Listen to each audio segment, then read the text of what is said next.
I want to tell you about a few of the things that I have learned during these last 5 years of intensive research.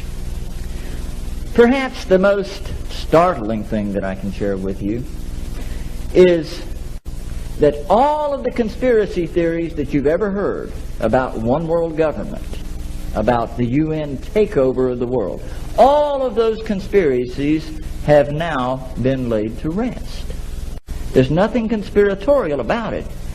It's all published. The UN-funded Commission on Global Governance began meeting in 1992 in earnest and met for 4 years, and last fall released their final report. It is entitled Our Global Neighborhood. A few of the things that they wish to do: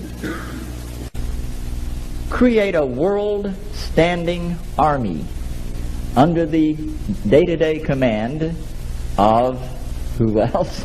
The UN Secretary General. They recommend the creation of a new Economic Security Council, into which the World Bank, the International Monetary Fund, the United Nations Development Program, and the World Trade Organization would all be consolidated.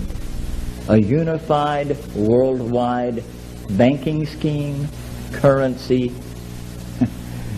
I don't think I need to draw any more pictures on that point. Now, those non-government organizations like ours that are not accredited by the UN, we are called populist trash, activists, who can destroy, they say, in a moment, years of deliberation. And you're darn right. And I have been challenged on the radio and in audiences like this. Mr. Lamb, there's no such thing as a global agenda. Hey, friend, you're absolutely wrong. Here it is. It's called Agenda 21. Agenda 21. The primary document presented in Rio de Janeiro and adopted by more than 100 heads of state, including George Bush, which lays out in intricate detail all of the transformation that must take place in society in order for it to become sustainable as they define sustainability. This may be available at the United Nations bookstore. I had to pick this up. I had not seen one until last July. Had not been able to get one. I happened to be in Geneva attending a United Nations meeting, and I went to the bookstore and bought the thing. I believe it cost $45. Now, the Conference of the Parties held its first meeting in Nassau last December. At that first meeting, the United Nations Environment Program presented them with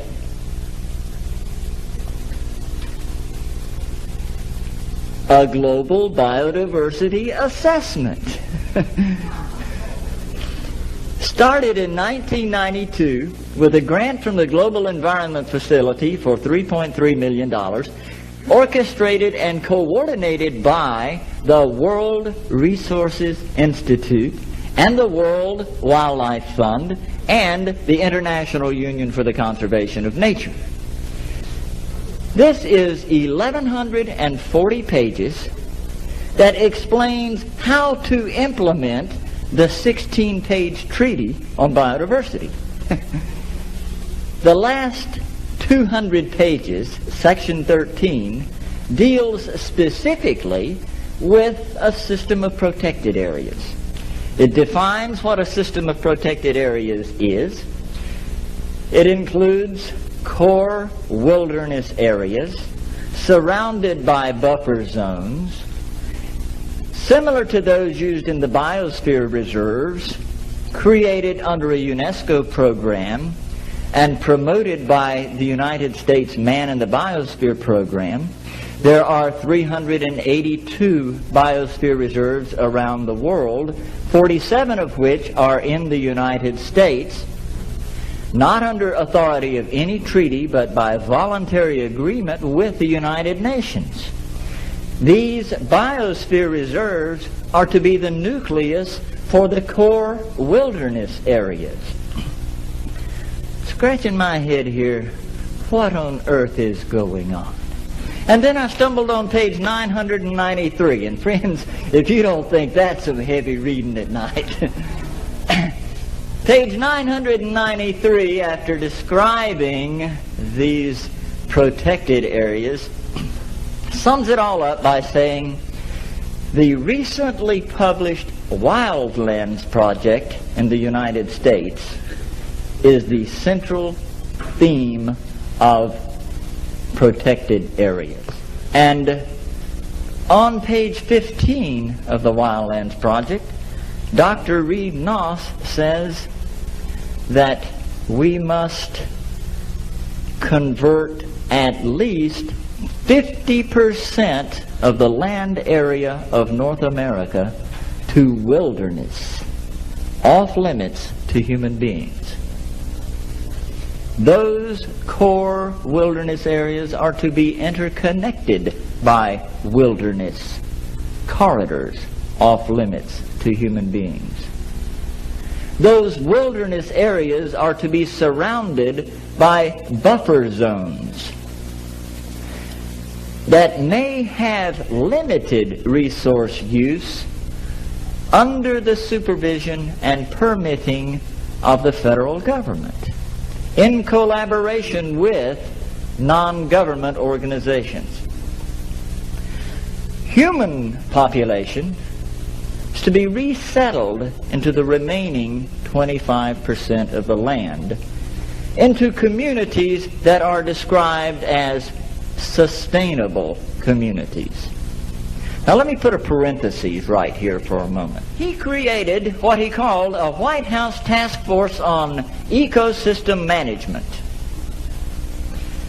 He called 20 federal departments together and said, you will create an ecosystem management policy, and you will implement the ecosystem management policy throughout the federal government, Department of Interior, Department of Agriculture, Department of Commerce, Department of Education, throughout the federal government. They developed what they called multimedia enforcement. Where they run into a problem with a community that will not accept this ecosystem management concept, multimedia enforcement means that all 20 federal agencies descend on the community and begin inspections and writing tickets. I couldn't believe it. The document calls for literally reducing the human population by as much as 2/3 to 3/4 in the next 30 to 50 years.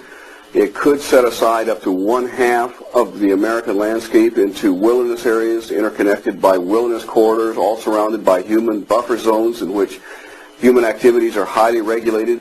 That is very, very clear in these United Nations documents that they want to set up a regulatory structure that would affect every man, woman, and child on planet Earth, and all of the control would be headquartered in the United Nations.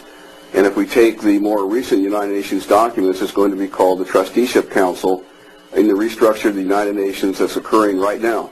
And the Man in the Biosphere Program, as revealed in the U.S. State Department documents as well as UNESCO documents, clearly show that the Man in the Biosphere Program actually is the first step in implementing the Convention on Biological Diversity. And there are 47 of these Man in the Biosphere programs around this nation that occupy about 51 million acres of U.S. soil.